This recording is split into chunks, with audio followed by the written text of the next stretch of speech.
ఇప్పుడు వచ్చిన కుటుంబానందరికీ కూడా ప్రభువైన యేసుక్రీస్తు నామములో వందనాలు. వాక్య భాగంలోకి వెళ్దాం. కీర్తనల గ్రంథము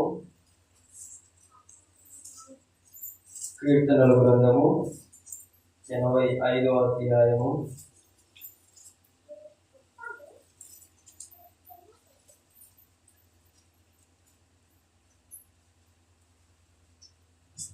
8వ వచనం ధ్యానించు. దేవుడైన యెహోవా సెలవిచ్చు మాటను నేను చెవిని పెట్టెదను. ఆయన తన ప్రజలతోనూ తన భక్తులతోనూ శుభవచనము సెలవిచ్చెను. హల్లెలూయా. దేవునికే మహిమ కలుగును గాక. అలా చదువుకొని ముందరికి వెళ్దాం. వారు మరలా బుద్ధిహీనులు కాకుందరు గాక. ఎవరు? దేవుని ప్రజలు, దేవుని భక్తులు.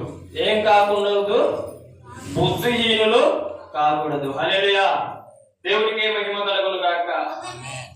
తలలో ఉంచినట్లయితే చిన్న ప్రార్థన చేసుకొని ముందరికి వెళ్దాం. మహాపరిశుద్ధుడైన మా తండ్రి, మీకు వందనాలు, స్తోత్రాలు ప్రభువా. ఈ సమయంలో మాతో ఉన్నందుకే నీకు వందనాలు ప్రభువా. వాక్య భాగం చదువుకున్న ప్రకారమునైనా నీవు నా తండ్రి నీ ఆత్మ సందేశమును ముందరికి నడిపించమని ప్రార్థిస్తున్నాను. యేసు క్రీస్తు నామములో మాకందరికి గ్రహించుకునే మనస్సును, వినగలిగే చెవులను దయచేయమని ప్రార్థించి వేడుకుంటున్నాం తండ్రి. ఆమేన్, ఆమేన్, హల్లెలూయా.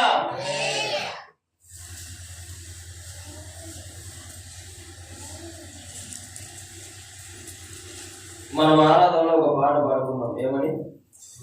సంతోషమే సమాధానమే చెప్పనా సత్యమైన సంతోషం. హల్లెలూయా. చెప్పలేని సంతోషంతో దేవుడు మన హృదయాన్ని ఏం చేస్తాడు? నింపుతూ ఉంటాడు. ఎప్పుడు? దేవుని మందిరంలో గడిపినప్పుడు. మందిరం అంటే నువ్వు ఎక్కడ మోకరిస్తే అదే మందిరం. హల్లెలూయా. దేవునికి మహిమ కలుగును గాక. నువ్వు ఎక్కడ మోకరించి యేసయ్యా అని పలికినావంటే అదే నీకు ఆయన కోవెల ఉంటున్నది. దేవునికి మహిమ కలుగును గాక. ఎంతమంది ఉదయాన ప్రార్థన చేసుకుని వచ్చారు? వారం అంతా ఎంతమంది ప్రార్థన చేసుకున్నారు? హల్లెలూయా. దేవుడు మిమ్మల్ని దీవించును గాక. దేవుడు మిమ్మల్ని ఆశీర్వదించును గాక. ఆమేన్ చెప్పిన వాళ్ళు మాత్రమే ఆశీర్వాదం పొందును గాక. హల్లెలూయా, హల్లెలూయా. మనము ఇక్కడ లేఖనాలు చదువుకున్నాం. 85వ అధ్యాయము 8వ వచనం. ఇక్కడ 2వ లైన్లో ఏం చెప్తున్నాడు? ఆయన తన ప్రజలతోనూ తన భక్తులతోనూ శుభవచనము సెలవించెను. హల్లెలూయా. దేవునికి మహిమ కలుగును గాక. ఇక్కడ మనకు ప్రజలు అన్నప్పుడు ఎవరు గుర్తుకొస్తారు? ఇశ్రాయేల్ ప్రజలు గుర్తుకొస్తారు. భక్తులు అనే ఎవరు గుర్తుకొస్తారు? మోషే గాని, దావీదు భక్తులు కానీ, హల్లెలూయా, ఆ కాలంలో ఉన్న కాలేబు భక్తులు కానీ, యెహోషువ భక్తులు కానీ కనిపిస్తారు. హల్లెలూయా.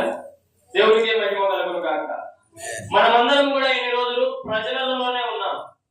కానీ దేవుడు కోరుకుంటున్నాడు మనందరినీ ఆయన భక్తులుగా చేర్చుకోవాలని. హల్లెలూయా. దేవునికి మహిమ కలుగును గాక. దేవుని వాగ్దానాలన్నీ ఎవరికి సొంతమైతే చెప్పండి.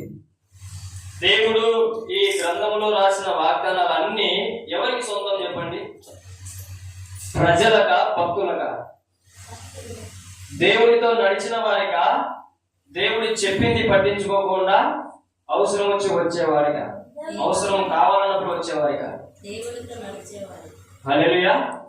దేవుడికే మహిమ కలుగును గాక. ద్వితీయోపదేశ కాండం చూడండి ఒకసారి. ద్వితీయోపదేశ కాండం 1వ అధ్యాయము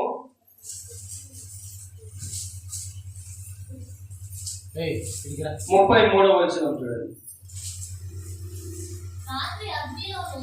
రాత్రి అగ్నిలోను పగలు మేఘములోను మీకు ముందర నడిచిన మీ దేవుడైన యెహోవా యందు.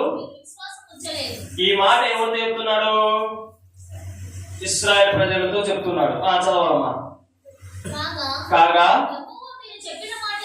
యెహోవా మీరు చెప్పిన మాటలు విని బహుగా కోపపడి నేను మీ పితరులకు ఇచ్చేదనని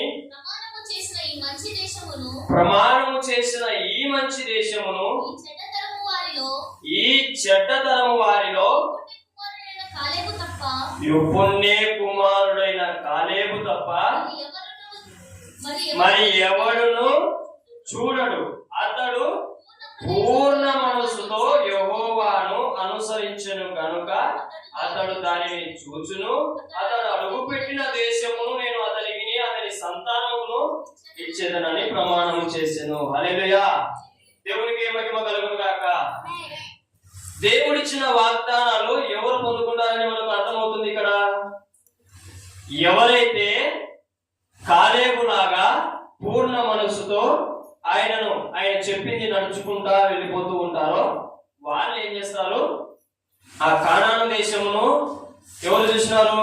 కాలేబు భక్తులు చూశాడు. హల్లెలూయా. మిగతా వాళ్ళు ఎవరు చూడలేదు. ఆ రోజు ఐగుప్తు దేశంలో నుంచి తీసుకొచ్చినాడు కదా, వాళ్ళు ఎవ్వరు కూడా చూడలేదు. కాలేబు భక్తులు, యెహోషువ భక్తులు. హల్లెలూయా. చాలా మంది వెళ్ళారు కదా, వాళ్ళు ఎవరు అంటే ఎవరైతే వాళ్ళు అక్కడి నుంచి వచ్చారో వాళ్ళ పుట్టిన పిల్లలు వెళ్ళారు. హల్లెలూయా. దేవుడికే మహిమ కలుగును గాక. వాళ్ళందరూ మధ్యలోనే ఏమైపోయినారు? చనిపోయినారు. ఎవరైతే వచ్చినారో దేవుని మాటను వాళ్ళు ఏం చేసిందా, మీ దేవుడైన యెహోవా యందు మీరు విశ్వాసం ఉంచలేదు. ఆ ప్రజలందరూ ఏం చేశారంట? అగ్నిలో నడిపించిన దేవునికి, మేఘము చేత నడిపించిన దేవునికి లోబడలేదు. హల్లెలూయా. లోబడకపోవడం వలన వారికి ఇచ్చిన వాగ్దానము వారు పొందుకోలేకపోయినారు. హల్లెలూయా. నేనేం చెప్తున్నానంటే మనమందరం కూడా దేవుని మందిరానికి ఆశీర్వాదం కోసం వస్తాం, అది సహజం. హల్లెలూయా. మనమందరం దేవుని మందిరానికి దేవుడు వాగ్దానం ఇస్తాడు, దాన్ని నెరవేరుస్తారు మన జీవితాలలో అని చెప్పేసి ఎంతో భక్తిగా, ఎంతో మంచిగా, ఎంతో ప్రార్థనతో, ఎంతో ఆసక్తితో వస్తాం. హల్లెలూయా. కానీ నేనేం చెప్తున్నానంటే మనం పొరపాటు పడుతున్నాం. హల్లెలూయా. దేవుడికే మహిమ కలుగును గాక. ఇక్కడ లేఖనం ఏం చెప్తుందంటే అలా తప్పు, అలా కాదు, అలా అనుకోవద్దు మీరు. అది చాలా పొరపాటు. ఇశ్రాయేలు ప్రజలు ఎవరు కూడా కానాను దేశాన్ని స్వతంత్రించుకోలేకపోయినారు. ఆయన ప్రజలే, కానీ ఆయనను స్వతంత్రించుకోలేకపోయినారు. కానీ ఆయన భక్తులు ఏం చేసినాడు? స్వతంత్రించుకున్నాడు. ఎవరు ఆ భక్తులు? కాలేబు. మనకి ఇక్కడ చూపిస్తున్న భక్తులు. హల్లెలూయా. అతడు సంపాదించుకోవడమే కాదు, అతని కుటుంబము, అతని సంతతి తరతరముల వారు కూడా సంపాదించుకుంటారంట. హల్లెలూయా. దేవునికి మహిమ కలుగును గాక. దేవుడు ఇక్కడ మనకు తెలియజేస్తున్న విషయం ఏంటంటే మనం పొరపాటును పడి ఎన్నటికి కూడా వాగ్దానాలను మన జీవితంలో నెరవేర్చుకోకుండా దూరం అవ్వద్దు. హల్లెలూయా. మన కోసం తన స్వరక్తం ఇచ్చి పెట్టిన దేవుడు తన వాగ్దానాలన్నీ మన కోసమే తెలియజేశాడు. హల్లెలూయా. దేవునికే మహిమ కలుగును గాక. దేవుడు స్వరక్తం ఇచ్చుకున్నాడా లేదా? చూడండి, అపోస్తల కార్యములు 20వ అధ్యాయము 28వ వచనము.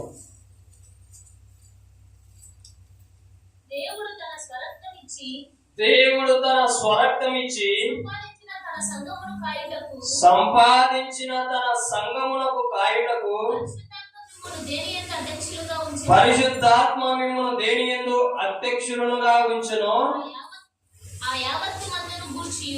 హల్లెలూయా. దేవునికి మహిమ కలుగును గాక. మనకి ఇక్కడ ఏం కనిపిస్తుంది?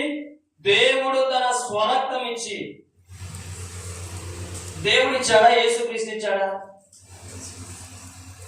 హల్లెలూయా. దేవునికి మహిమ కలుగును గాక. మీరు చెప్పాలి, దేవుడు ఇచ్చినాడా? యేసుక్రీస్తు ఇచ్చాడా? హల్లెలూయా. పైన దేవునికి మహిమ కలుగును గాక. దేవుడు మిమ్మల్ని వెలిగించును గాక. దేవుడు మీతో మాట్లాడును గాక. హల్లెలూయా. చూడండి ప్రియమైన దేవుని బిడ్డలారా, అక్కడే మనకు దొరుకుతుంది ఏమని 20-28 వచనంలో దేవుడు ఫుట్నోట్లో 4 అంకెకి ఏమనింది? ప్రభువు. హల్లెలూయా. దేవుడు అంటే ఎవరు? ప్రభువు. ప్రభువు అంటే ఎవరు? దేవుడు. అపోస్తల కార్యములు 10వ అధ్యాయము 36వ వచనంలో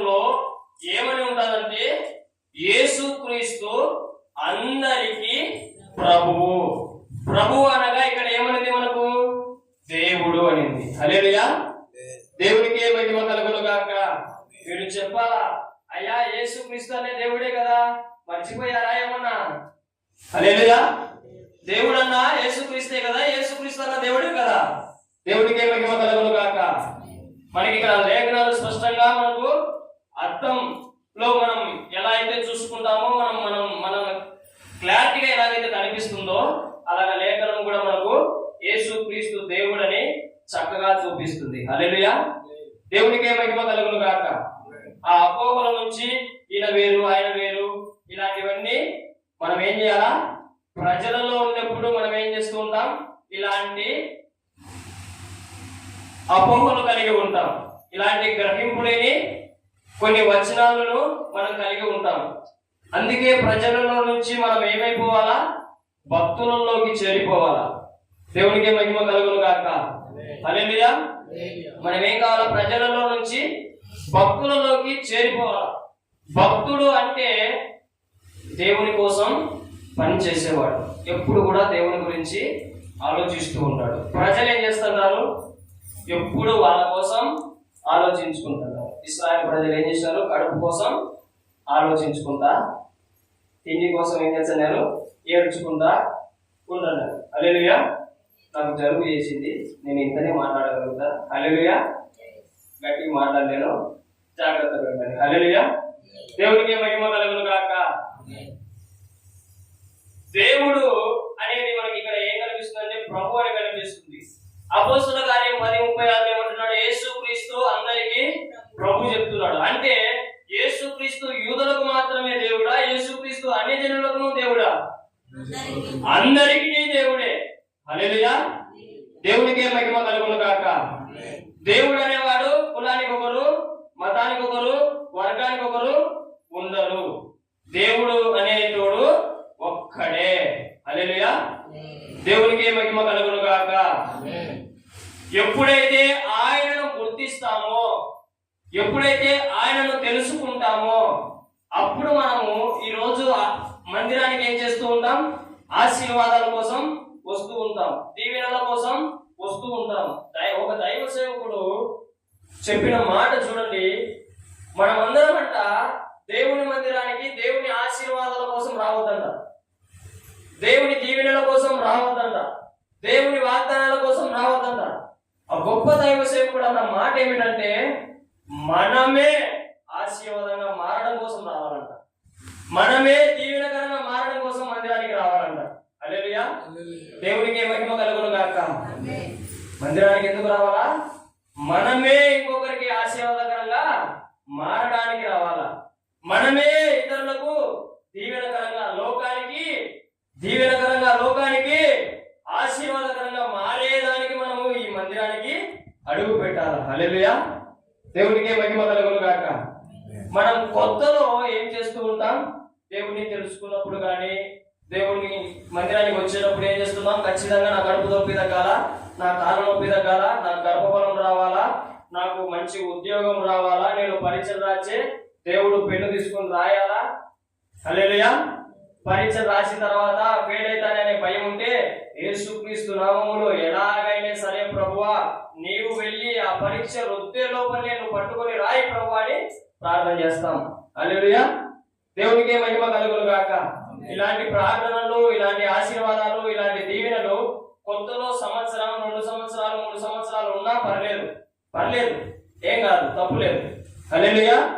కానీ 3 సంవత్సరాలైంది, 4 సంవత్సరాలైంది, 5 సంవత్సరాలైంది, ఆరాధనలో కన్నీళ్ళే, స్తుతించేటప్పుడు కన్నీళ్ళే, వాక్యం వినేటప్పుడు కన్నీళ్ళే. హల్లెలూయా. మనం ఎప్పుడు దేవుని అందరికీ ఆశీర్వాదకరంగా మారుతాం. ఆ గొప్ప దైవ సేవకుడు చెప్పిన మాట ప్రకారం మనం ఎప్పుడు అందరికి దీవెనకరంగా మారుతాం. మనం ఎప్పుడు ఒకరికి చెప్పేవారిగా తయారవుతాం. మనం ఎప్పుడు అందరిని ఓదార్చే వారిగా తయారవుతాం. హల్లెలూయా. దేవుడు వచ్చి డైరెక్ట్ గా ఏమమ్మా ఏడుచున్నా ఓదార్చబడు అని చెప్పి ఓదార్చడు, నిన్నే వాడుకుంటాడు. హల్లెలూయా. ప్రజలను కాదు, భక్తులను వాడుకుంటాడు దేవుడు. లోకం గురించి, కుటుంబం గురించి ఆలోచించే వాళ్ళని కాదు. నీ చింత యావత్తు నా మీద మోపు, నీ భారం అంతా ఆయన మీద మోపు, ఆయననే చెప్పాడు. కానీ మనం వీటి గురించి ఆలోచించకుండా ఏమైపోతున్నాం? అనేకులకు ఆశీర్వాదకరంగా మార్చబడలేకపోతున్నాం.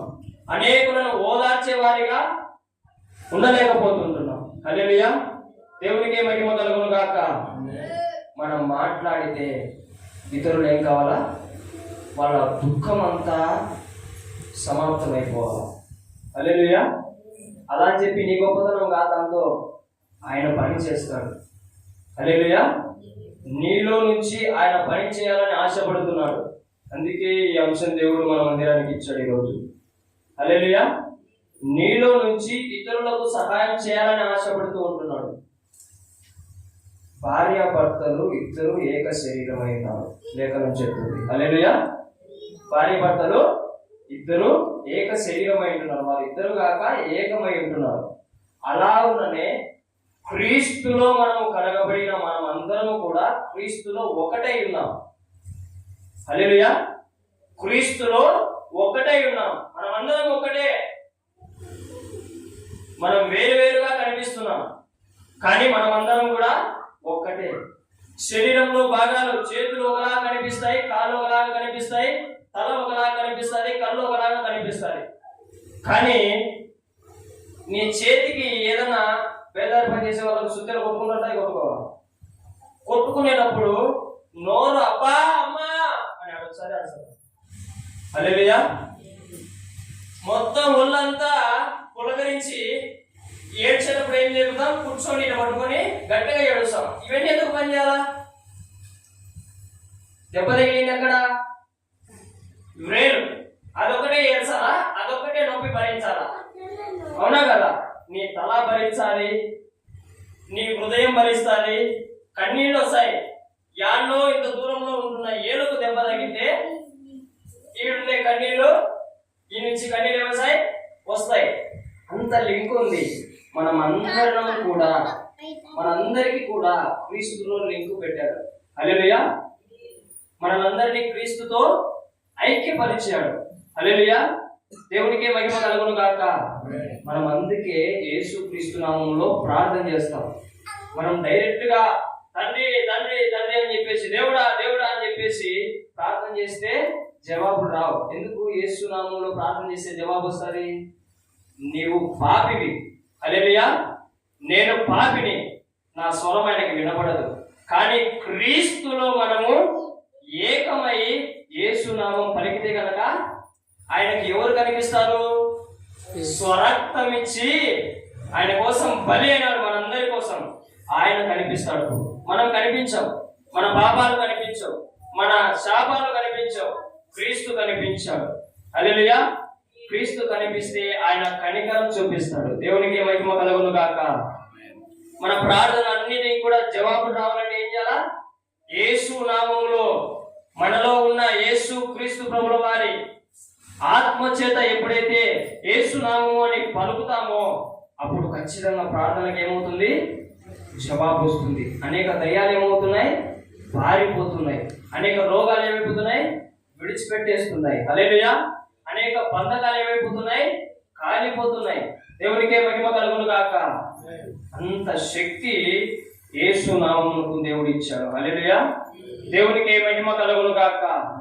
ఎప్పుడైతే మనము ప్రజలలో ఉండక, ప్రజలు ఆలోచించినట్టు తిండి గురించి ఆలోచించక, ప్రజలు ఆలోచించినట్టు వస్త్రాల గురించి ఆలోచించక, ప్రజలు ఆలోచించినప్పుడు ప్రజలు ఏం ఆలోచిస్తారో? ఒక రోగం వస్తే చెప్పండి, డాక్టర్ దగ్గరికి వెళ్ళాలని, అలాగనే జోబిలో డబ్బులు ఉందా లేదా అని చెప్పేసి, మాకంత స్తోమత ఉందా లేదా అని చెప్పేసి, లేదంటే ఈ రోగం చేత చచ్చిపోతానేమో అని చెప్పేసి ప్రజలు ఈ విధంగా ఆలోచిస్తారు. ఒక రోగం వస్తే భక్తుడు ఏం చేస్తాడో తెలుసా?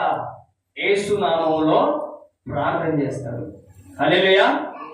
యేసు నామములో స్వస్థపరిచే దేవుడా నన్ను స్వస్థపరచని ప్రార్థన చేస్తాడు భక్తుడు. హల్లెలూయా. దేవునికి మహిమ కలుగును గాక. భక్తుడు ఎప్పుడు కూడా స్వకీయంగా తన సొంత ఆలోచనతో ఎప్పుడు నడవడు. భక్తుడు ఎప్పుడు కూడా లోకానుసారమైన వాటి మీద మనసు పెట్టాడు. హల్లెలూయా. మనం అందరం కూడా పడిపోతున్నాం, మరలా లేస్తున్నాం. ఆదివారం వచ్చేలా దేవుని మందిరంలో ఉంటున్నాం, బయటికి పోయేలా లోకానుసారంగా జీవిస్తున్నాం. గల కారణం ఏంటంటే మన మనస్సు ఆయనకి ఇవ్వలేదు, మన మనసును ఆయనకి ఇవ్వలేదు, ఆయన సొంతం చేయలేదు మనం. హల్లెలూయా, దేవునికే మహిమ కలుగును గాక. చూడండి, ద్వితీయోపదేశ కాండం చదివినాం కదా, 1వ అధ్యాయము. ఆ కాలేబు ఆ ప్రదేశానికి వెళ్ళడానికి కారణం ఏంటి? అతడు పూర్ణ మనస్సుతో ఆయన దేవుడైనా ఆయనను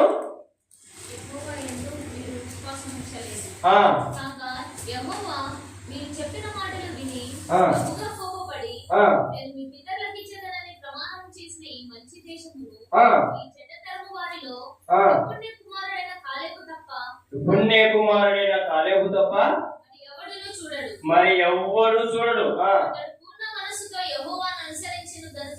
చాలమ్మా, అతడు పూర్ణ మనసుతో యెహోవాను అనుసరించును కనుక. హల్లెలూయా, దేవునికే మహిమ కలుగును గాక. మన మనసు ఆదివారం వచ్చారకల్లా చికెన్ తెచ్చుకోవాలా, మటన్ తెచ్చుకోవాలా, దీని మీద ఉంటుంది. మన మనసు మన దగ్గర ఒక 10 లక్షల అప్పు ఉంది అనుకో, మన మనసు ఎక్కడ ఉంటుంది? ఈరోజు ఈ డేట్ వస్తుంది, ఈ డేటుకు ఈ తనకి అంతు కట్టాలా. ఇక మనసు ఒక్కొక్కరికి ఒక్కొక్క మనం ఇచ్చేసినాం. హల్లెలూయా, అప్పులోనికి కొంత మనిషి ఇచ్చేసినాం, తిండికి చికెన్లకు, వంటలకు, కూరగాయలకు ఒక మనిషి ఇచ్చేసినాం కొద్దిగా, మనం వేసుకునే బట్టలకు కొద్దిగా మనిషి ఇచ్చేసినాం. హల్లెలూయా, దేవుని మందిరంలో పాటలు పాడితే వాళ్ళు ఏమనుకుంటారో, వీళ్ళు ఏమనుకుంటారో, నేను వాడితే ఏమనుకుంటారో, వాళ్ళు వాడితే ఏమనుకుంటారో అని చెప్పి పక్కన వాళ్ళకు మనిషి ఇచ్చేసినాం. హల్లెలూయా, ఇలాగా ఇంకా గొర్రెలు, మేకలు, పొలాలు ఉంటే దాని కోసం మనకు మనసు ఇచ్చేసినాం. ఇంకా దేవుని కోసం మనసు ఎక్కడుంది? హల్లెలూయా, నీ భారము, నీ పనుల భారము ఆయన మీద మోపాలని లేఖనం ఉందా లేదా? దేవునికే మహిమ కలుగును గాక. నీ పొలం గురించి ఆయనకు అప్పచెప్పు, నీ పని గురించి ఆయనకు చెప్పు, నీ డ్రస్సుల గురించి ఆయనకు అప్పచెప్పు, నీ తిండి గురించి. ఒక చోట దేవుడు ఏమంటాడంటే క్లారిటీగా, ఈ రోజు ఉండి రేపు వాడిపోయే పువ్వును ఎంత అందంగా దేవుడు తయారు చేసినాడో. హల్లెలూయా, దేవునికి మహిమ కలుగును గాక. పువ్వులను చూసినారు కదా మనం అందరం, ఎంత అందంగా ఉంటాయో. కొన్ని పూలు అయితే వాసన కూడా వస్తూ ఉంటాయి. అవి ఏం చేస్తాయి? సాయంత్రం కల్లా ఆ కొమ్మ నుంచి వేరు చేస్తానే వాడిపోతాయి. కానీ నువ్వు 60 సంవత్సరాలు బ్రతుకుతున్నావు, 70 సంవత్సరాలు బ్రతుకుతున్నావు, 80 సంవత్సరాలు బ్రతుకుతున్నావు. దేవునికి మహిమ కలుగును గాక. నిన్ను చూసుకునేది ఎవరు? నిన్ను రెక్కల చాటు కింద కప్పుకునేది ఎవరు? ఆయన తన అరచేతులలో చెప్పుకున్నది ఎవరిని? నిన్ను కాదా? హల్లెలూయా, దేవుని మందిరానికి ఆశీర్వాదాల కోసం, దీవెనల కోసం రావద్దు. ఇంకా దేనికోసం రావాలా? మనమే ఆశీర్వాదంగా మారడానికి. దేవునికే మహిమ కలుగును గాక. ఆ దైవ సేవకుడు చెప్పినప్పుడు నాకు కూడా ఆశ్చర్యం వేసింది. నిజమే కదా, మనమే ఆశీర్వాదకరంగా మారడానికి దేవునికి దగ్గరికి వెళ్ళాలా? ఎవరు దానికోసం రావాలంటే కొత్తగా తెలుసుకున్న వాళ్ళు, వాళ్ళకు తెలియదు కాబట్టి ఈయన కృపామయుడు, ఈయన స్వస్థపరిచే దేవుడు, ఈయన దయ చూపించే దేవుడు, ఈయన కనికర పౌరులు అని చెప్పేసి ఏం చేస్తా ఉంటారు? వస్తా మేలులు పొందకుండా వెళ్ళిపోతా అంటారు. వాళ్ళతో కాదు దేవునికి పని, భక్తులతో పని. హల్లెలూయా, దేవుడు ఎవరిని వాడుకున్నాడు? ఇశ్రాయేలు ప్రజలను వాడుకోలా, మోషేని వాడుకున్నాడు, యెహోషువను వాడుకున్నాడు, కాలేబు గారిని వాడుకున్నాడు. హల్లెలూయా, దేవునికి మహిమ కలుగును గాక. ఎవరైతే భక్తి జీవితం కలిగి ఉంటారో, ఎవరైతే దేవుని ఆలోచనలు కలిగి ఉంటారో, దేవుడు ఖచ్చితంగా వాళ్ళని వాడుకుంటాడు. దేవునికి మహిమ కలుగును గాక. వాడుకోవడం అంటే అందరూ పాస్టర్లు అవ్వడం అని కాదు. వాడుకోవడం అంటే అందరూ కలిసి వాయిద్యాలు కొనడం అని కాదు. వాడుకోవడం అంటే దేవుని మందిరంలోనే కాదు. దేవునికి మహిమ కలుగును గాక. నీవు ఒక పని చేస్తున్నావు, నీ జాబ్ చేస్తున్నావు, ఆ జాబ్ దగ్గరనే దేవుడిని వాడుకుంటాడు ఒక సువార్థికునిగా. హల్లెలూయా, ఒక స్వస్థపరిచే వాడిగా కూడా నిన్ను వాడుకుంటాడు. అందరూ కృపావరములు కలిగిన వాళ్ళే, కానీ ఒక్కొక్కరికి ఒక్కొక్క రకంగా దేవుడు ఏం చేస్తాడు? ఇస్తాడు. ఒకరికి స్వస్థత పరిచే వరము, ఒకరికి వాక్యం చెప్పే వరము, ఒకరికి ప్రవచన వరము, హల్లెలూయా, ఒకరికి వివేచన వరము. అలాగా నిన్ను దేనిలో దేవుడు ప్రణాళిక కలిగి ఉంటున్నాడు ఉంటున్నాడో, దేనిలో ఆయన చిత్తం నీతో నెరవేర్చాలనుకుంటున్నాడో నీవు కనిపెట్టడమే నీ పని. హల్లెలూయా. ఎందుకు నువ్వు అడుగు, ఈ రోజు నుంచి మీరు అడగండి, ఎందుకు నన్ను పుట్టించావు? దేవుడు సమాధానం చేస్తాడు. దేవుడు సమాధానం ఇస్తాడు ఖచ్చితంగా. నీకు నువ్వు చేసిన ప్రార్థనకు జవాబు ఇచ్చి తిరుగుతాడు. హల్లెలూయా. నేను అడిగాను కాబట్టే నన్ను దేవుని ఈ స్థితిలో పెట్టాడు. హల్లెలూయా. దేవుడికి మహిమ కలుగును గాక. నేను కనుగొనలే, నాకు కూడా అర్థం కాలే దేవుడు అంటే ఏంది, దేవుడు అంటే ఎవరు అని చెప్పేసి తిరిగి పెట్టుకున్నాం. కానీ దొరకలా. ఎప్పుడైతే దేవుడు మాట్లాడాడో ఆ రోజు మీరందరూ కూడా ఇప్పుడు చూస్తున్న సురేష్ ఉన్నారు కదా, కాదు. హల్లెలూయా. మనం అందరం కూడా ఎవరిని ప్రేమిస్తామో తెలుసా? రూపాన్ని ప్రేమిస్తాం. హల్లెలూయా. దేవునికే మహిమ కలుగును గాక. ఇప్పుడు అన్నాడు, నేనున్నా. ఇక నీకు నేనంటే ఎందుకంటే ఇష్టం అంటే ఏమని చెప్తాడు? బాబు నువ్వు బాగా పరిచర్య చేస్తావు, బాబు నువ్వు బాగా నడిపిస్తున్నావు, మంచిగా పాటలు పాడుతున్నావు, మంచిగా అమ్మకొంత సేవలో ఉంటున్నావు అని రూపాన్ని చూసి చెప్తాడు. హల్లెలూయా. దేవునికే మహిమ కలుగును గాక. మనుషులందరూ కూడా ఆ రూపాన్ని చూసి మంచోడని డిక్లేర్ చేసేస్తారు. దేవుడు ఏం చేస్తాడు తెలుసా? హృదయ అంతరంగములో చూసి ఏం చేస్తాడు?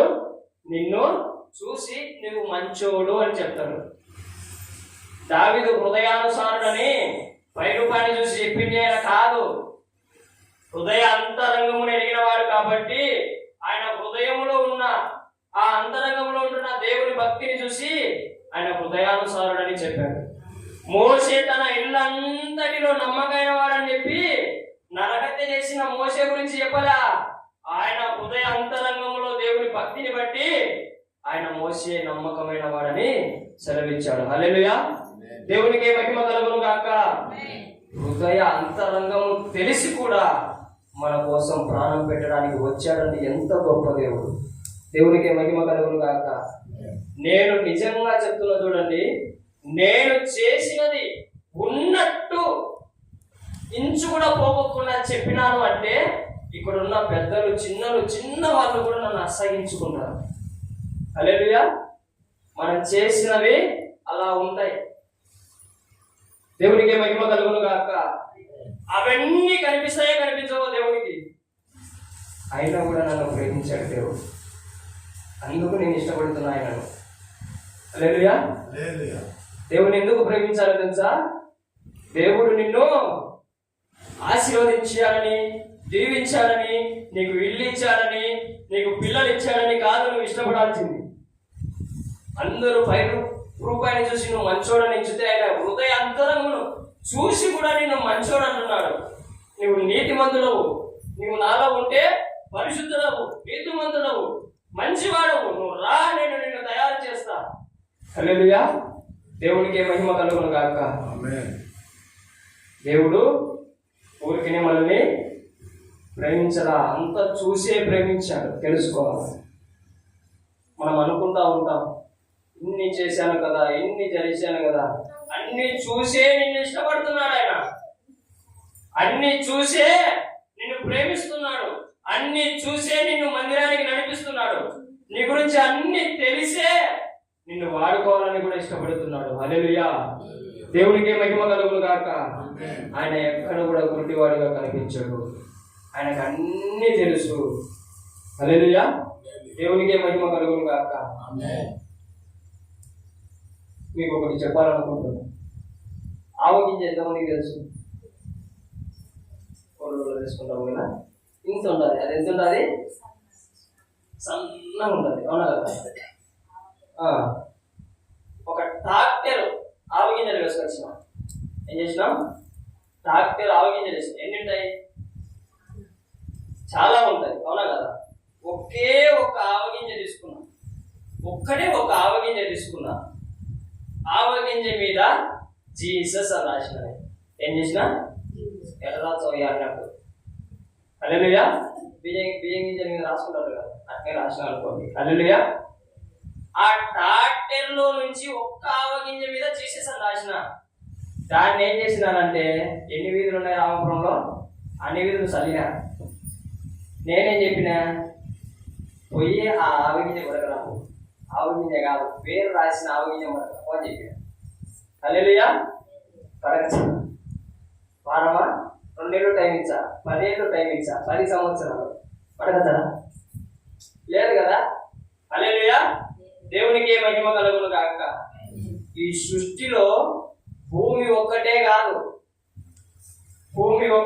ఉండేది, అలాంటి గ్రహాలు ఆ టాట్ నిన్న ఆవగింజలు ఉన్నాయి చూడు, అన్ని ఉన్నాయి ప్రపంచములు అన్నాడు.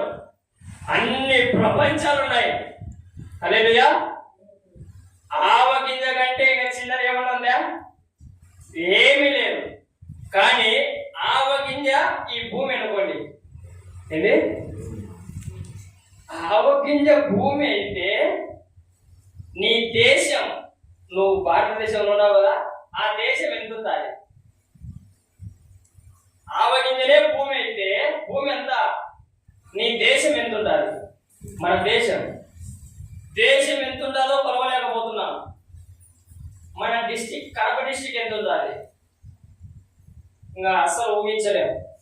కడప డిస్టిక్ లో ప్రొద్దుటూరు మండలమే కదా, అదెంత ఉండాలి? రామాపురం ఎంత ఉండాలి? నువ్వెంతున్నావు? ఇంకా నువ్వు ప్రార్థన చేస్తాను, ఏం కావాలా నీకు? ఆశీర్వాదాలు కావాలా, దీవెనలు కావాలన్నా, నీవు ఇల్లు కట్టుకోవాలన్నా, నీవు పరలోకం చేయాలన్నా. హల్లెలూయా. దేవునికి మహిమ కలుగును గాక. అన్ని గ్రహాలలో నుంచి నీ ప్రార్థన దేవుడు వింటున్నాడే. ఒక్క రోజున నా మనసు మార్చుకొని కాలేబు గారి లాగా పూర్ణ మనసుతో ఆయన సేవించామని చెప్పేసి అనుకున్నావా? అలా కాదని చెప్పేసి అంత ఉన్నత స్థాయిలో నుంచి నీ ప్రార్థన వింటుంటే నువ్వేమడుగుతున్నావు? నీ డ్రెస్సులు అడుగుతున్నావు. అదేమన్నా అస్సలు వినడానికన్నా ఉందా? పండగ వచ్చే డ్రెస్సులు అడుగుతాము, పండగ వచ్చే ఇంకా అనేకమైన ఖర్చులు పెట్టుకుంటాము. ఇవన్నీ దేవుని అడుగుతాము. కానీ దేవుడు అడిగేది ఒక్కటే, పూర్ణ మనస్సు, విరిగి నలిగిన హృదయము దేవునికి ఇష్టమైన దహనబలి. హల్లెలూయా. విరిగి నలగే వాళ్ళే భక్తులు. ప్రజలందరూ ప్రజలే, కానీ ఎవరైతే విరుగుతూ ఉంటారో, ఎవరైతే నలుగుతూ ఉంటారో వాళ్ళే భక్తులు. దేవుడు మనకి ఎంతో ఇష్టమైంది. ఇప్పుడు ఈ పిల్లోడు ఉన్నాడు, మనకి ఎంతో ఇష్టం, కానీ ఇతనితో స్నేహం చేయొద్దని దేవుడు చెప్పినాడు. ఇతని గురించి దేవుడికి తెలుసు కాబట్టి ఇతనితో స్నేహం చేయొద్దని దేవుడు చెప్పినాడు. వాడు ఎంతగానో నీకు ప్రాణం, ఎన్నోసార్లు నీకు సహాయం చేసినాడు, కానీ నువ్వేం చేసినావు? అతనితోనే స్నేహం చేసినావు. దేవుడు నీతో ఉంటాడా? హల్లెలూయా. దేవునికి మహిమ కలుగును గాక. దేవుడు ఏది చెయ్యొద్దని చెప్తాడో దాన్ని మనం మనసులో పెట్టుకుంటే దేవునితో నడవగలుగుతామా? నడవలేదు. హల్లెలూయా. నేను చెప్పలేదు, మీరే చెప్తున్నాను. దేవునికే మహిమ కలుగును గాక. ఇశ్రాయేలు ప్రజలందరూ కూడా దేశానికి వెళ్ళకపోవడానికి కారణం ఏంటి?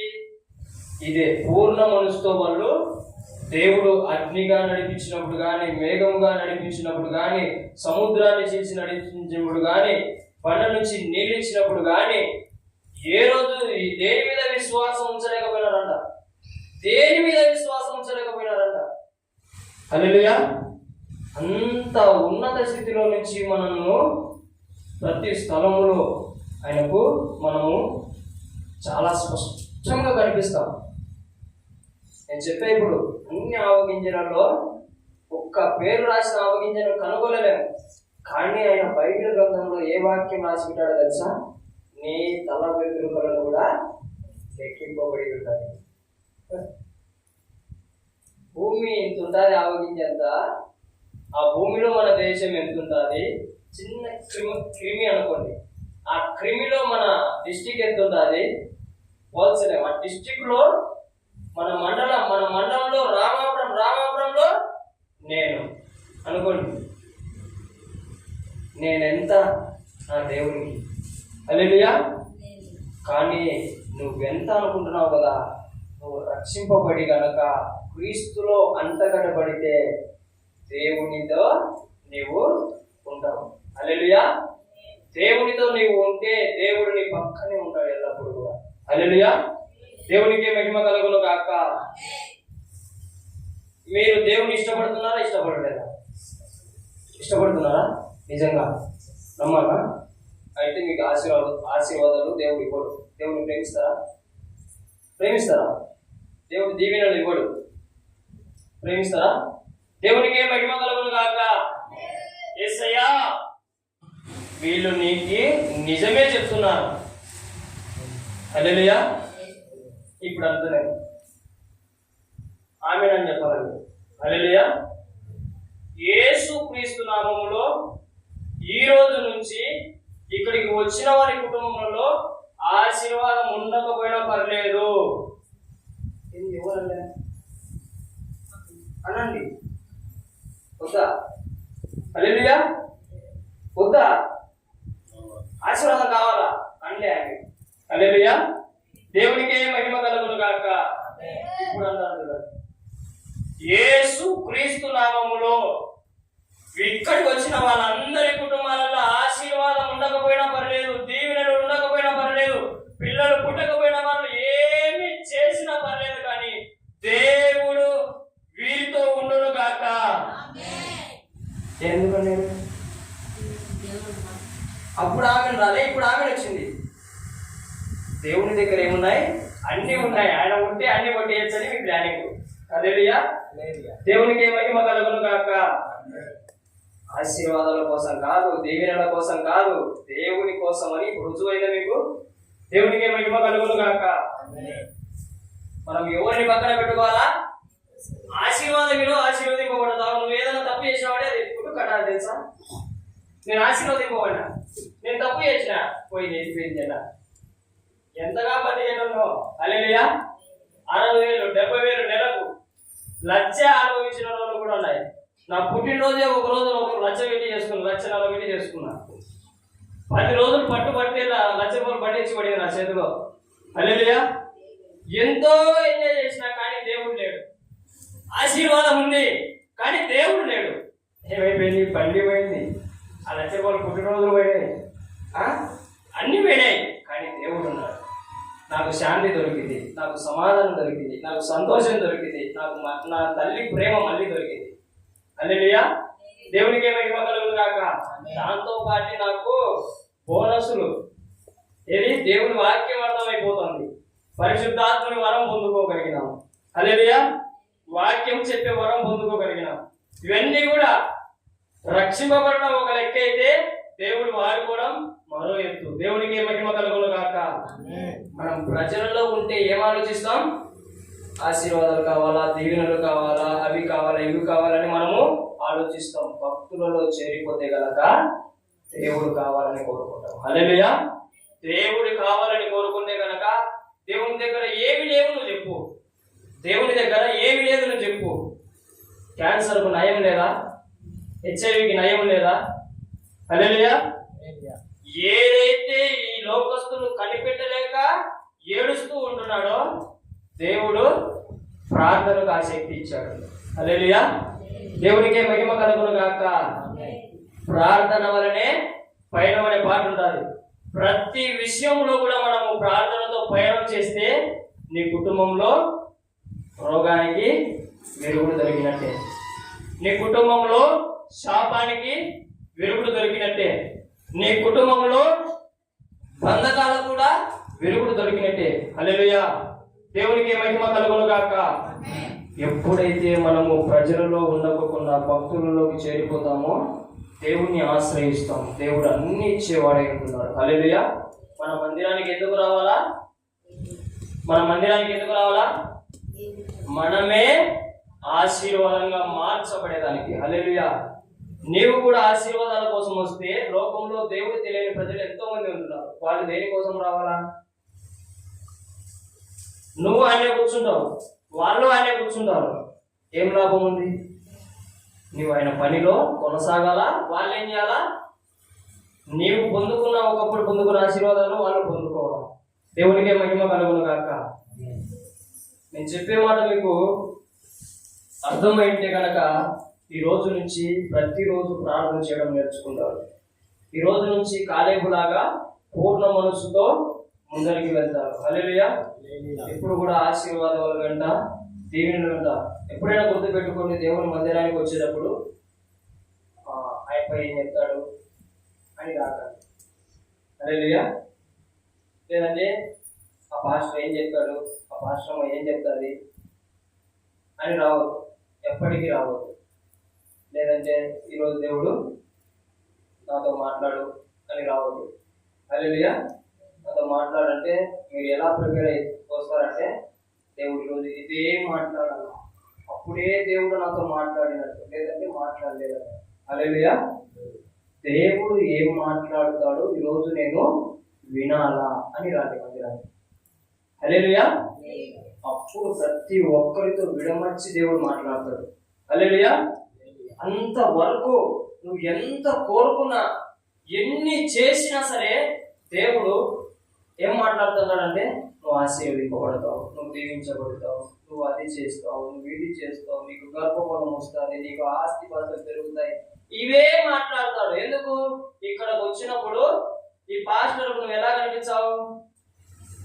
ముక్కులమ్మడి సీమిడి పెట్టుకొని, కళ్ళమ్మడి నీళ్లు పెట్టుకొని, ముందర ముఖమమ్మడి ఎండుకలన్నీ పెట్టుకొని ఏడుస్తా బాధతా ఓదార్పు లేని వారిలాగా ఈడ కనిపిస్తావు. పాస్టర్కి దేవుడిచ్చిన ఆ అంశమే వేరు, ఆ ఆత్మ నడిపే వేరు. కానీ అయ్యా క్షమించయ్యా నన్ను అని చెప్పి ఈ పాస్టర్ ఏం చేస్తాడు? ప్రభు దుఃఖంలో ఉన్నారు, ఓదార్పు యాత్ర చేద్దామని చెప్పి అప్పుడు ఓదార్పు యాత్రకు మొదలు పెడతా ఉంటారు. ఎన్నాళ్ళు ఓదార్చాలా, ఎన్నాళ్ళు దీవించాలా, ఎన్నాళ్ళు ఆశీర్వదించాలా? ఒక గొప్ప దైవజనుడు ఏమన్నాడంటే, దేవుని మందిరం అంటే ఏంటి, గుడి అంటే ఏంటి? హల్లెలూయా. ఏంటి ఇలా వచ్చి చేస్తూ ఉంటారు? దేవుని మందిరము అంటే దేవుని జ్ఞానం బోధించే స్థలం అంట. హల్లెలూయా. దేవునికి మహిమ కలుగును గాక. ఆశీర్వాదాల గురించి కాదు, దీవెనల గురించి కాదు, దేవుని ఆలోచనలను మనకు అందించేది, దేవుని తలంపులను, ఆయన జ్ఞానమునిచ్చేది. హల్లెలూయా. జ్ఞానం నేర్చుకోవడానికి మనం ఇక్కడికి వచ్చి అనేకులకు బయటికి వెళ్ళి ఆశీర్వాదకరంగా మారాలి. హల్లెలూయా. అనేకులకు మనం దీవెనకరంగా మారాలి. ఇక్కడ నేర్చుకుంటున్న ఈ జ్ఞానం ఏమైపోవాలా? అందరికీ ఉపయోగపడాలా. దేవునికి మహిమ కలుగును గాక. ఎవరైనా ఏడుస్తూ ఉంటారు నీ పక్కన, నువ్వు పనిచేసే దగ్గర ఎవరైనా ఉరి వేసుకోవాలనుకుంటారు, ఎవరైనా ఏదన్నా బాధలో ఉంటారు, నువ్వు అప్పుడు వెళ్ళి వాళ్ళకు దీవెనకరమైన మాటలు, దేవుని మాటలు అందజేయాలా. అవన్నీ ఎక్కడ దొరుకుతాయంటే దేవుని మందిరంలో దొరుకుతాయి. హల్లెలూయా. దేవునికి మహిమ కలుగును గాక. అంతేగాని మనం ఎప్పుడు కూడా ఆశీర్వదింపబడాలా, ఆశీర్వదింపబడాలా, దీవింపబడాలా అని ఎప్పటికీ కూడా నిశ్చయించుకొని దేవుని మందిరానికి రావద్దు. హల్లెలూయా. దేవుడు ఏం మాట్లాడతాడో నేను వినాలి అని రండి. దేవుడు అందరితో విడమర్చి మాట్లాడతాడు. మీరు ఎప్పుడైతే ఆ చూపులు ఇక్కడ వారికి తగ్గుతాయో, హల్లెలూయా, మీరు ఆ ఆలోచన తలంపులు కలిగి ఒక్కొక్క విధముగా ప్రార్థన చేసుకొని వచ్చి ఇక్కడ కూర్చుంటే సతమతమైపోవాలి. పాస్టర్లు అందరూ ఇంత ఉత్సాహం ఉన్నారు, ఏంటి ఇంత ఉల్లాసంగా ఉన్నారు, వీళ్ళకి ఏం చెప్పాలా, ఎంత జ్ఞానం వీళ్ళకు తెలియజేయాలని ఉల్లాసంతో పరిశుద్ధాత్మ దేవుడు ఇక్కడ మండుతాడు, మన హృదయాలను మండిస్తాడు. హల్లెలూయా. దేవునికి మహిమ కలుగును గాక. నేను చెప్తున్నాను చూడండి, ఎంత పెద్ద సేవకుడు వచ్చి ఇక్కడ నిలబడినా మన ముఖాలన్నీ దుఃఖంతో ఉంటే వాళ్ళు ఏం చేస్తారు? నిన్ను ఓదారుస్తారు తప్ప నీకు జ్ఞానం బోధించలేదు. ఇది అర్థం చేసుకో. హల్లెలూయా. ఇప్పుడు నేననే కాదు, ఎవరైనా మీటింగ్లు పెట్టిస్తున్నారు, ఏమైపోవాలా? మనము ఉల్లాసంతో వారికి కనిపించాలి. హల్లెలూయా. దేవునికి మహిమ కలుగును గాక.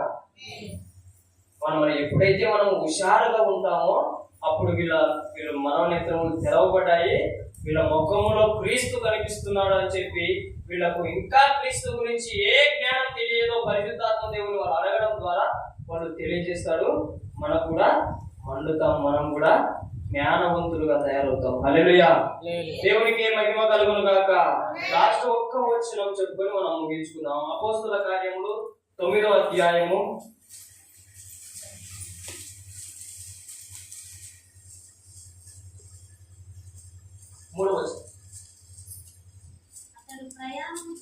అతడు ప్రయాణము చేస్తూ దమస్కు దగ్గరకు వచ్చినప్పుడు అకస్మాత్తుగా ఆకాశం నుండి ఒక వెలుగు అతని చుట్టూ ప్రకాశించెను. హల్లెలూయా, దేవునికి మహిమ కలుగును గాక. మీరందరూ ఇంటికి వెళ్ళిన తర్వాత దేవుడు మీ చుట్టూ వెలుగు ప్రకాశింపజేయును గాక. పౌలును తయారు చేసినట్టు మీ అందరినీ తయారు చేయును గాక. మనందరినీ దేవుడు వెలిగించును గాక. ఇక నుంచి మనం అందరం కూడా దేవుని జ్ఞానం కోసం మందిరానికి వచ్చును గాక. ఇక నుంచి మనం అందరం దేవుని మాట ఏం మాట్లాడతాడో దాన్ని నేర్చుకున్నామని వచ్చును గాక. దేవుడి వాక్యం మన హృదయంలో 30 60 100 ఆశీర్వదించి దీవించి ఫలింపజేయును గాక. ఆమేన్, ఆమేన్, ఆమేన్. పాటలు